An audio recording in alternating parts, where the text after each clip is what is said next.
Namaskar. I wish you all a very prosperous and happy 2026, and I apologize for the video being extremely delayed due to some reasons. But today we'll be talking about the retrogression of the planets, what the retrogression is in actual terms, and what is something which this particular planet being retrograde in your chart is trying to tell you. So basically we'll study the concept of retrogression. We'll try to analyze the concept of retrogression first, and then we'll move on to the specific planets being retrograde in your charts. So that is the 5 planets: Mercury, Venus, Jupiter, Saturn and Mars. So how the retrogression would portray in your life, what is the theme which this particular planet is setting, we'll try to analyze all of these things today. So first of all, if you have a retrograde planet in your chart, there are specific things which would unravel or which would start with this particular planet being retrograde. For example, any retrograde planet in your chart is, if you have to look it from an aerial perspective, assume that your chart, your D1 chart is a model and all the planets are moving, right, as they are moving in the solar system. So what you will do is that you will see them moving through the houses, and in that particular sense you would see that the moon, basically Rahu and Ketu, they are not, even if they are shadow planets, they are only a calculated nodes, a calculated points in our solar system, so they won't be visible. But hypothetically, if we assume that they are planets and they also are moving in a certain manner, so what we see is that the retrograde planets, they are moving in the similar kind of way as the Rahu and Ketu axis is moving in your D1 chart. So first of all, it gives us the concept that whatever planet is retrograde in your chart, it is in absolute influence of the axis Rahu and Ketu. So whatever planet it is, Jupiter, Venus, Mars, Mercury or Saturn, it is completely influenced either by Rahu or by Ketu. Now you'll have to judge in your chart which is more stronger. Is it Rahu or is it Ketu? The second thing is, with this particular retrogression, the theme which unravels is, yes, you know about the kind of potential energy it is carrying, the retrograde planet. Yes, you know about the karmic loop which you will see yourself in, like doing things in a loop. Yes, you know about the karmic backlog which you are carrying with this particular planet related to wherever it is sitting, in whatever sign and whatever the karaka of the planet is. You know all of these things because these are the general interpretations of retrogression. But what you don't know is that there is a way to break this loop. When you have a retrograde planet in your chart, you have a way to break the loop.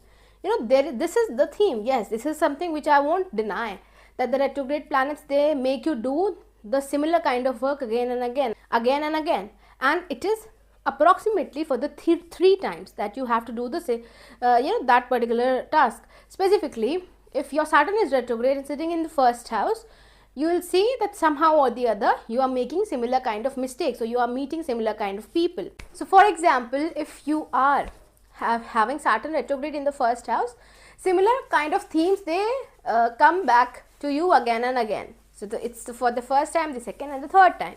Similar kind of things are there, right? The thing is that, for example, Saturn is retrograde in the Virgo sign and in the first house. So it would say a different kind of a story. Because why? I cannot tell you the specific theme to unravel here. Why? Because Saturn sitting in a particular nakshatra and the nakshatra ruler become very important. So the other thing is that the sign ruler and the nakshatra ruler, they become two very important planets with the Saturn retrograde in the first house.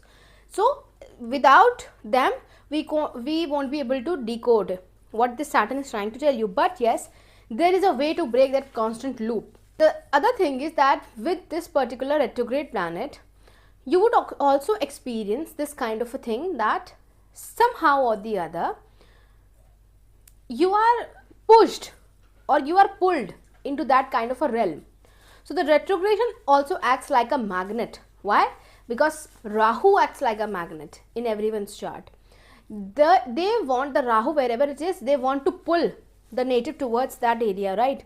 So wherever the Saturn is or wherever the retrograde planet is placed, that area and that house becomes very prominent and very important in a person's life.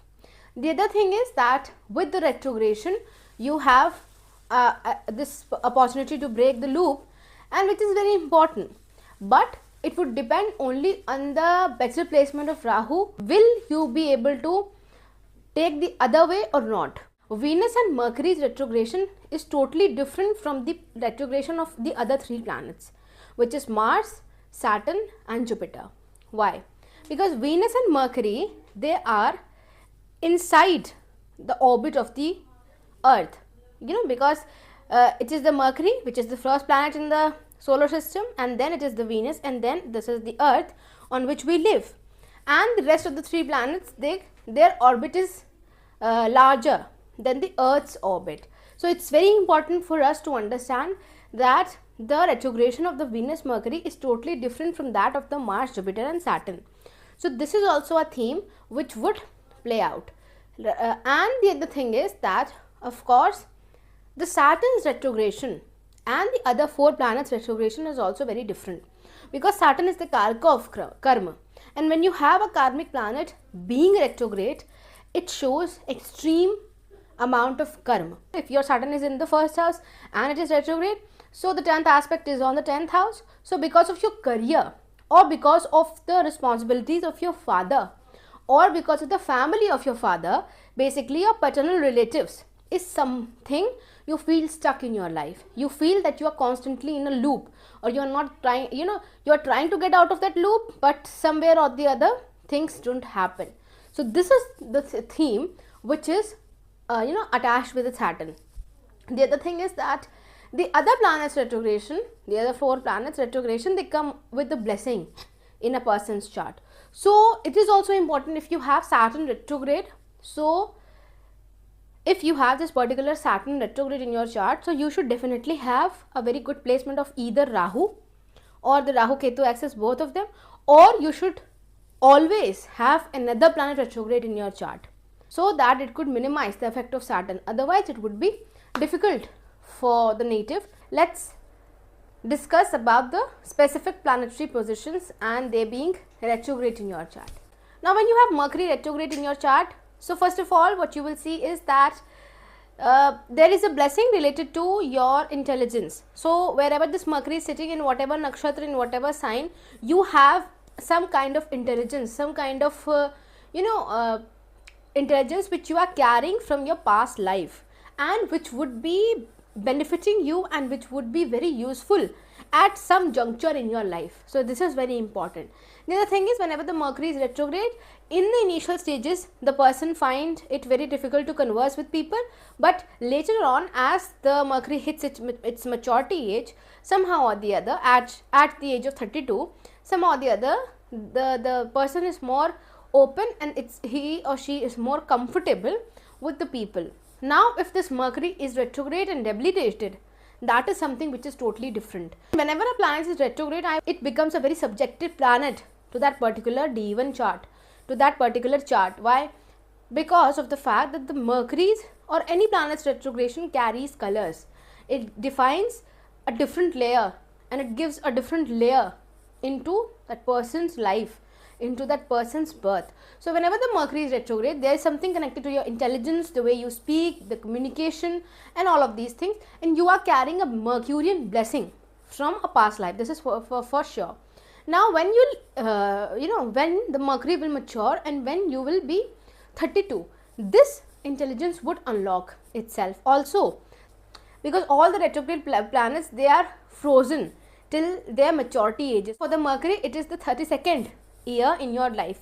So somewhere or the other, when you will be 32, you will either meet a person, a friend, or some kind of a help from the cousins or your maternal relative side would come to help you out during that crisis or during that moment when you needed someone the most. So this is also a theme which plays out here. Also, this Mercury or any retrograde planet, it carries the the potential energy to completely give a 360-degree turn or a shift to your life, and that shift can be coming from a kid's advice too, because Mercury is also the karaka of kid or young people in your life or colleagues. The person is very curious in their 5 to 10 age bracket. Somewhere or the other this kid would come and he or she would randomly tell something to you, and that would actually manifest as a 360-degree turn in your life. So these are some things which manifest with your Mercury being retrograde. Now there are different layers of this Mercury's retrogression, that if it is your Atmakarka, or if it is your Darakarka, or if it is your Dasha Lord, or if it is sitting in the 6th house itself or the 8th. So there are so many things which we will be discussing in this retrogression series. Do let me know in the comment section below on which particular topic you would want the retrogression being discussed in the next video. Let's move forward. Let's understand the retrogression of Venus in your D1 chart. Now when you have Venus being retrograde in your D1 chart, so somewhere or the other this Venus suggests that you are carrying some kind of a blessing related to Venus in your life. So if you are a male and having Venus retrograde, so you have a karmic relationship pending with some female in this lifetime. Or if you are a female and being and having this Venus retrograde, so somehow or the other things related to charm, beauty, and all of the Venusian traits, basically luxury, is something of a blessing which you will see definitely in your life. Now this would also depend on the placement of the Rahu extremely, if it is well placed in your chart or not. But whenever the Venus is retrograde and the Rahu is neutrally placed in the chart, so it manifests in a positive manner only. The other thing is that with this Venus being retrograde, you would also somewhere see that at the age of 25 years something or the other would happen. Your first daughter can be born, or you can get married, or somehow or the other a very major relationship would happen in your life. Or if you are going through this dasha, Venus is the Mahadasha, similar kind of you being in a loop is something which would manifest. But the thing is that it would manifest in the most unconventional manner. Why? Because the Venus's and Mercury's retrogression is very different from that of the Mars, Jupiter and Saturn. So this is extremely not the loop. Basically the loop of something is there when the Venus or Mercury is retrograde, but apart from that it is not the loop which person finds themselves in. In actual terms, it is the most unconventional ways it would get manifested, and every time at least thrice in your life. So at least thrice in your life you would get in love or romance, luxury, or all of these things would manifest in your life in a totally unconventional manner. This is what is seen whenever the Mercury or Venus is retrograde. So whenever the Venus is retrograde, you would see that the people, they used to get a lot of luxury first of all, and the other thing is that in the most unconventional manner. And if they get a normal spouse, a normal good looking happy going spouse, but it would be totally an unconventional match somehow. So this is how the Venus's and Mercury's retrogression, it manifest in our life. Why is it happening? The Venus and the Mercury's, their orbits are lesser than the Earth's orbit, so they don't appear to be moving backward in actual scientific retrogression. The event of retrogression, whenever it happens in the universe, in our sky, they don't happen to be going backwards. Rather, the Venus's brightness, it increases, being because it's a evening star and a morning star, so its brightness, it increases. Similar is the case with the Mercury. So basically the thing is that they don't appear moving backward, Venus and Mercury. So their retrogression is also very subjective, and the Rahu's role is actually very important in their retrogression. Otherwise, if you see that most of the times the Venus and the Mercury, they manifest in a very positive manner. The other thing is that the theme of retrogression comes with the karmic backlog in your life. So you have that karmic backlog with some person specifically who is a female, Now it does not matter if you are a male or female having Venus retrograde in your chart, you will somehow see that maybe your friend or your sister or your daughter is the someone you have to perform a karmic duty towards in your lifetime with this particular Venus being retrograde. Now I'll also bring more sessions on the retrogression. Basically, if your Venus is AMATYAKARKA and retrograde, or if it is sitting in a particular sign in a particular house being retrograde. If you want those videos, comment in the comment section below and let me know what should be the topic I should be taking for the next video in the retrogression series. Let's move forward and let's understand the retrogression of Mars in the D1 chart. Now when your Mars is retrograde in the chart, you would see that somehow or the other you have a pending karma related to a male in your life.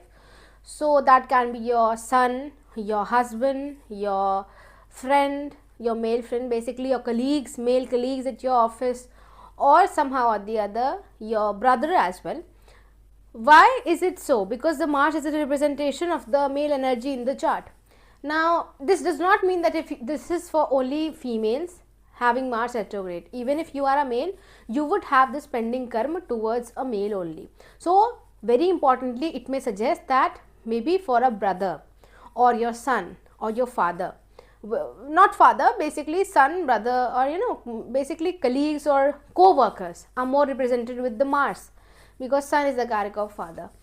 The other thing is that somehow or the other you would also see that the Mars's retrogression would give you a major shift or something related to wherever the Mars is sitting in the D1 chart, related to that house, the prominence, the relevance of that house at the age of 28 years. So whenever this Mars gets mature, the maturity of the Mars would manifest in this manner and you would get a major shift, a 360-degree shift. It would be, the catalyst would be a male person in your life, a male individual, but what that shift is would be decided by the Mars sitting in the house in a particular nakshatra, in a particular sign. So that is something which we'll have to decode from your D1 chart. The other thing is, with the Mars being retrograde and sitting there, it also represents that somehow or the other you would see that you constantly get some thoughts and you constantly keep rejecting it and they keep coming back to your thought process. This is also a theme with this Mars.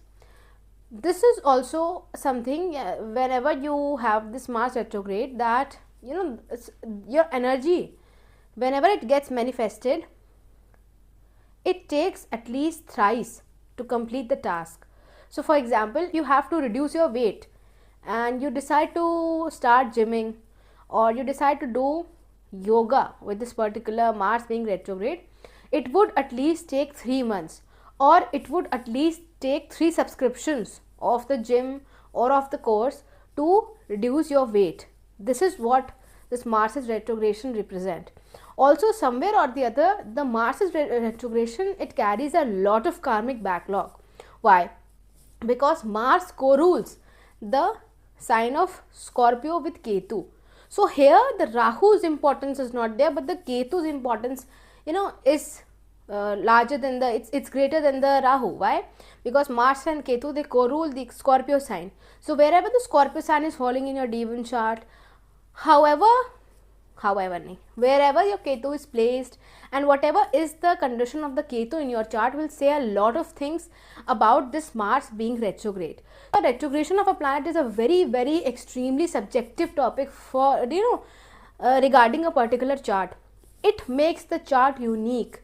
So you might have your Mars retrograde and your parents also, one of your parents, maybe your mother, is also having the Mars retrograde, but her Mars and your Mars is totally different. This is what I am trying to tell you here. But Ketu's position and the Scorpio sign will say a lot of things about the retrogression of the Mars, and you should definitely check it. But a male member is something, or a male person is something who would be behaving as a catalyst in this particular karmic theme unlocking in your life. Also a piece of land, a vehicle, or a property, or a property dispute also is something which would manifest some kind of a shift in your life. So the things is that these are the non-living karakas of the Mars. The living karaka is the male figure in your life, any male figure in your life. So the living karaka is more prominent, although the prominence is also of the non-living karakas. If your Ketu is very well placed, if your 4th house is very well placed, and if your moon is damaged in the chart. If you want me to make different videos on the retrogression, basically Mars being Atmakarka in retrograde, or Mars being in a house, in a particular house in retrograde, or in a particular sign being retrograde, do let me know in the comment section below, and I would take up those topics in the further series of the retrogression. Let's move forward and let's understand the retrogression of Jupiter in your D1 chart. Now when you have your Jupiter being retrograde in the chart, what you will see is that you have a blessing with this particular Jupiter in your chart, and the blessing is a locked knowledge which you are carrying from your past life. So wherever this Jupiter is sitting, in whatever house, in whatever nakshatra, you have knowledge which you are carrying from a past life related to that particular house or the sign. So basically, why am I telling you the knowledge? Because it is the Jupiter which we are talking about. It is the karaka of knowledge. The other thing is that children or bearing a child is a very prominent theme in your life, because it comes with retrogression. Jupiter being retrograde suggests that something related to the childbirth or children in your life is a karmic thing. So if you face delay in that particular area, that is also karmic.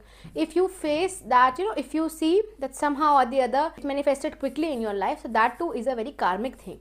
If you experience something bad from your children, from the side of your children, it is also very karmic. So for that you should check your D7 chart, which is for the child specific. The thing is it is about your relationship with the children, your future children. Also this Jupiter comes with a condition, it comes with a twist related to your wealth. So the wealth, whenever the Jupiter is retrograde and Rahu is well placed in your chart, if the Rahu is well placed, then wealth is there in your chart. It is destined for you to come, but it would come with a twist. It would come in an unconventional way. It would come either very quickly or slowly or with delay. So there, anything can happen with the retrogression. So the Jupiter retrogression in each chart gives a different kind of a layer, gives a different kind of a color to that chart. So wherever your Jupiter is placed, you should decode it, how the retrogression is behaving, what are the relationship with Rahu of this particular Jupiter, how they are interacting in your chart. The other thing is that with Jupiter being retrograde, it also shows that somehow or the other you would see that your mentors, your gurus, your teachers in this lifetime, you feel a very weird kind of a relationship with them. Like you have a very weird kind of a relationship. They don't motivate you, or they don't show their trust in you, but they trust you from inside. This is a kind of you would say that I never understood my relationship with my teachers in my school life or in my college life, but it was something totally different, which was very unique. This is also a theme which plays out with this Jupiter being retrograde in your D1 chart. Of course, the Jupiter is also the karaka of religion, dharma. So you would see the dharma and the spirituality, the religion, in a very different way, with a very different lens, because whenever the Jupiter is retrograde or any planet being retrograde, it is in absolute influence of Rahu or the Ketu, whichever planet is sitting better. But the Jupiter's is influenced by that particular planet. So this also gives an unconventional kind of a color to your beliefs, to your way of thinking about religion, and specifically a scientific temperament. Why? Because Rahu is also the karaka of technology. If Rahu is well placed in the chart, basically we see whenever any planet is retrograde, we see the whole of the axis, but most importantly it is the Rahu or the Ketu, the one planet among both of them, which should be getting a prominence in the whole of the axis. So this is how you decode the Jupiter in your D1 chart. If you want me to make series about a retrograde planet or your Jupiter retrograde sitting in a particular house, in a particular sign or in nakshatra, do let me know in the comment section below, so I can make the video on those particular topics in future in this retrogression series. Let's move forward and let's understand the retrogression of Saturn in the D1 chart.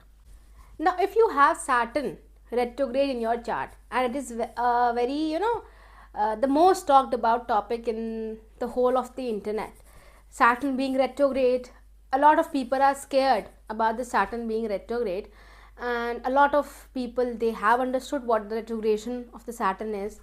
So first of all, whenever the Saturn is retrograde, somewhere or the other you would see that you are in a constant loop. Why?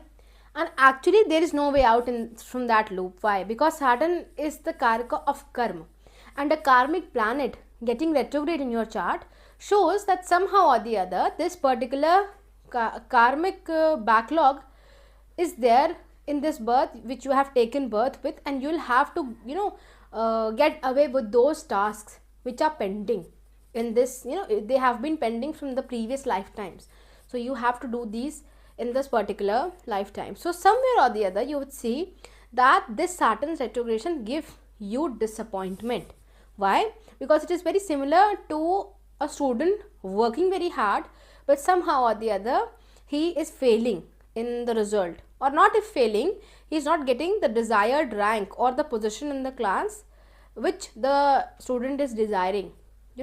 So somewhere or the other you would see that you are not able to touch that mark which you have decided with this Saturn being retrograde in your chart.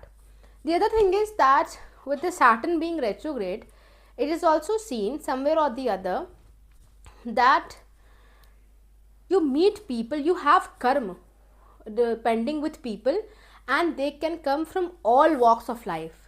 So basically they can also be old people, they can also be young one, they can also be your parents, your siblings, your spouse, your wherever the Saturn is sitting in whatever house, the prominence of the living karaka is really there in your life. So for example, if Saturn is sitting in the 7th house and is retrograde in your chart, so the spouse is someone you have a huge pending karma with.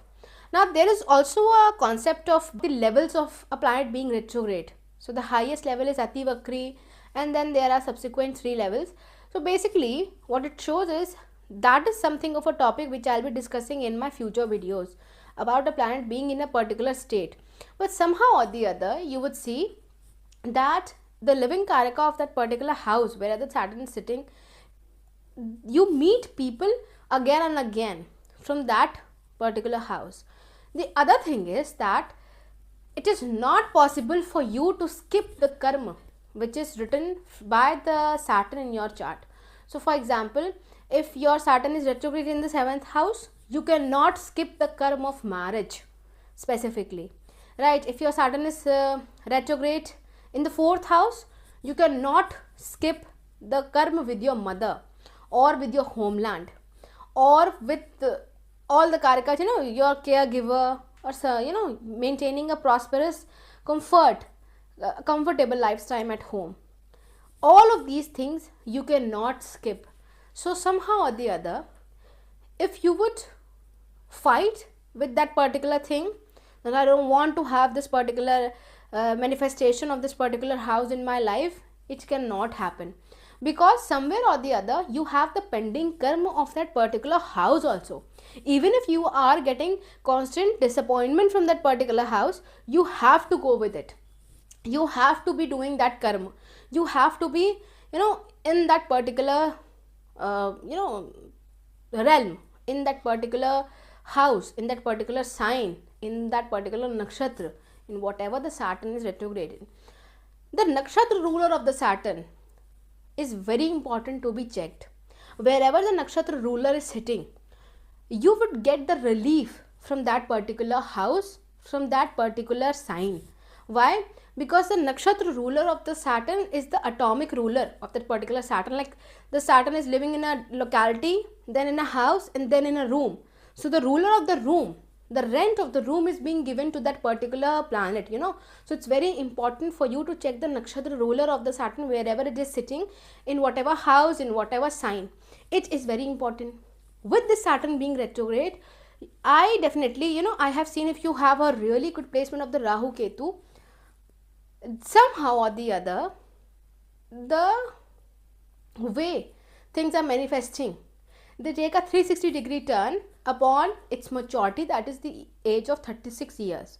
You would definitely see that somehow or the other, either that area would get manifested. So for example, if you are not married till 36, you would get married at the age of 36 or after that.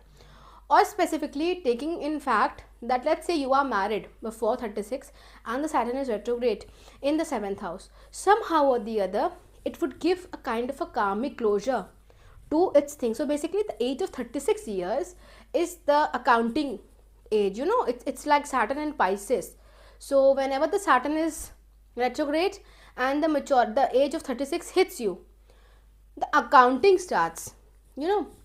Saturn will check what you came with, what karma were there, and what did you do. So it is actually a midpoint in your life, and on that midpoint the rest of your life is then defined, and it depends. So the Saturn's retrogression is very, very karmic, and you'll have to decode it from your own chart, what this Saturn is trying to tell you. If you would have performed, because the Saturn's retrogression and the age of 36 years, so you would have seen a Sadesati also before that particular, the maturity.